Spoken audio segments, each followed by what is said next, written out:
In this video, we're going to talk about the importance of gaining spatial awareness in your golf game. At some point, you have to trust spatial awareness. What's going on? Atlanta Golf and Fitness. So I want to talk about something. As a golf coach, I have to be able to teach shot shapes in a way, in a manner that people can understand it. Correct? But when I shape shots, I utilize spatial awareness. I don't think about how to make it happen. If I want to cut a ball, I just feel, I see the ball cutting. If I want to hook a ball, I hook a ball. So I use spatial awareness. And that spatial awareness usually brings me to the type finish that will be the end result of putting that type of spin on the ball. But when I'm teaching shots, I have to know the ball flight laws, what caused it, what made it happen. So if you really want to know how to improve your game, I would study the ball flight laws. That way you can start reverse engineering from what you're seeing on the golf course. But the ultimate goal would be spatial awareness.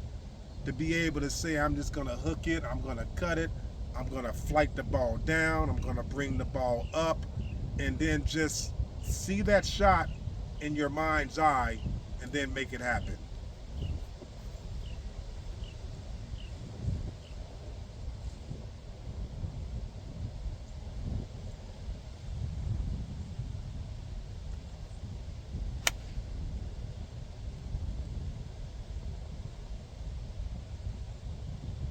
Okay, so right there, I'm a little close to this line.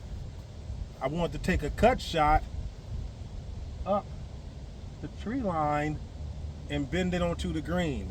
So I didn't think about what my path was going to be or anything like that. I just kind of worked it that way, all right? And I just knew from spatial awareness where I needed to finish it. Now say if I wanted to hit a draw shot, I'm not worrying about swing path, club face angle, or none of that.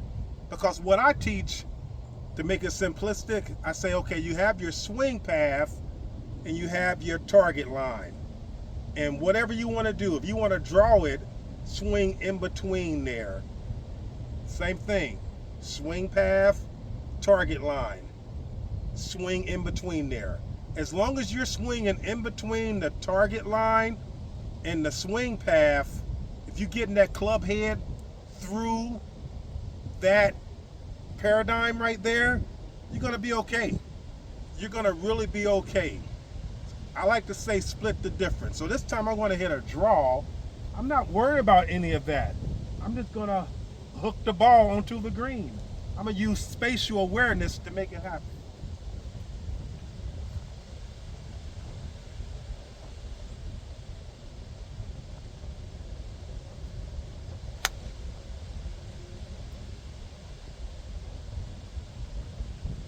There you go.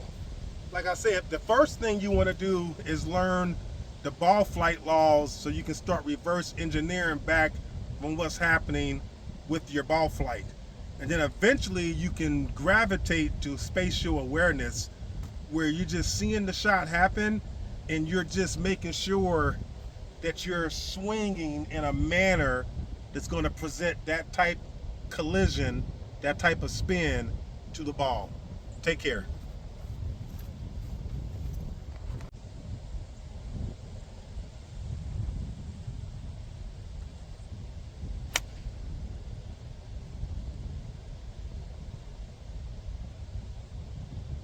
Okay, so right there,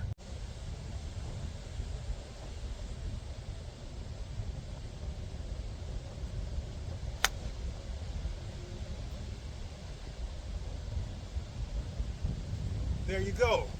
Like I said, the first thing you want to do. So yes, spatial awareness is going to be your ultimate goal. but you can't get the spatial. Well, you can, you know, intuitively. If you hit a lot of balls, you're going to create spatial awareness without even knowing what the ball flight laws are. You know, I think you probably can stumble on it and know that when I finish like this is where the ball, what happens with the ball. When I finish like this is what happens with the ball. You know, if I use less form rotation, this is what happens with the ball and whatnot. So you're going to gain spatial awareness. But when you can tie it in with the ball flight laws, then it's just a different animal. But that's, you know, that's what I would start. I would start with the ball flight laws. So I'll take you up here. Here's the fade shot, a Wilson, and then a precept. So let's see. Yeah, that's the draw shot, was a precept. And then the Wilson, right here, the Wilson was the fade shot. And I'm giving those Wilson staff balls a try. And I'm really liking them. You know, on another side note, I'm really enjoying that Wilson staff ball right now. But to wrap it all the way back around, learn your ball flight laws and then start reverse engineering back from what you're seeing happening with your ball, and you're going to start building spatial awareness. So that's how you're going to take it from the driving range to the golf course, because on the golf course, you want to utilize spatial awareness. You don't want to be worrying about how much in the out, what's your club face to the path, what's your swing direction. You don't want to worry about none of that. You just want to make calibrations on the golf course that's going to allow you to get through your round. Okay? Take care. Peace.